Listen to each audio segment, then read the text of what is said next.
Moto Guzzi has been building motorcycles in Italy since 1921.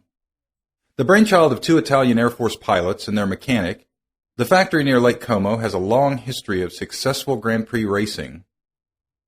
Today, Guzzi, pronounce it like pizza, is best known for their trademark 90-degree V-twin engine and shaft drive.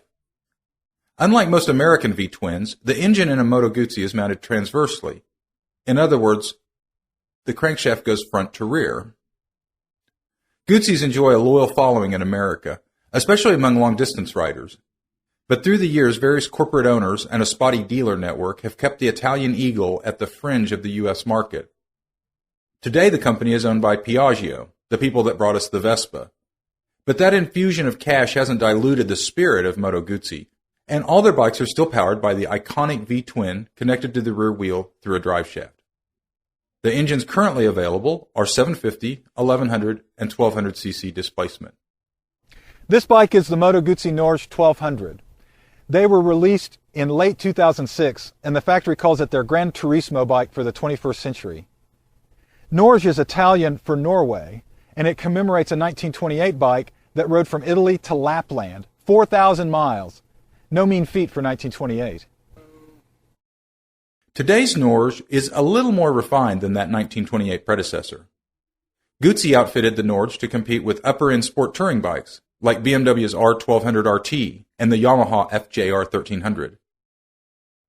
It comes outfitted with hard luggage standard, along with ABS, heated grips, an adjustable windscreen, and a digital trip computer. Brookside Motorcycle Company, the authorized Moto Guzzi dealer in Tulsa, loaned us the keys so we could take the Norge out for a Sunday ride. We headed north to Osage County so we could hit some open road, wide sweepers, and twisties.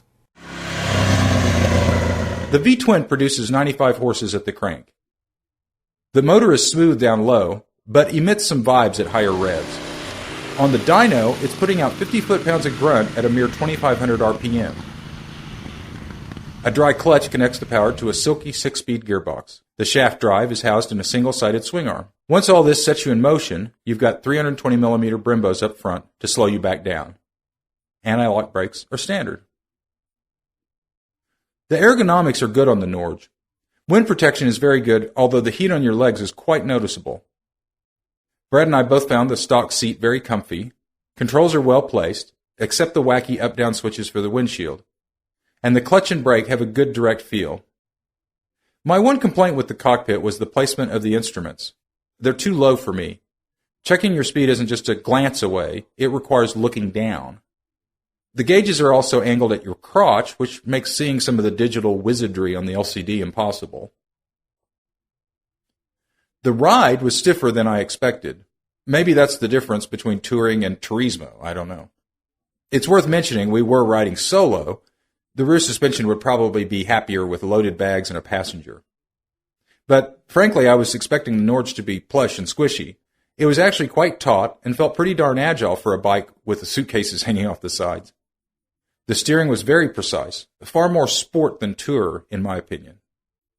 At $15,600, it's priced above comparable sport tours from Japan. But anyone seriously considering a Guzzi probably isn't comparing it to those bikes anyway. Overall, this bike is a nice ride. You won't have any trouble keeping up with your buddies, even if they're riding sport bikes. But you'll have room to bring along a change of clothes.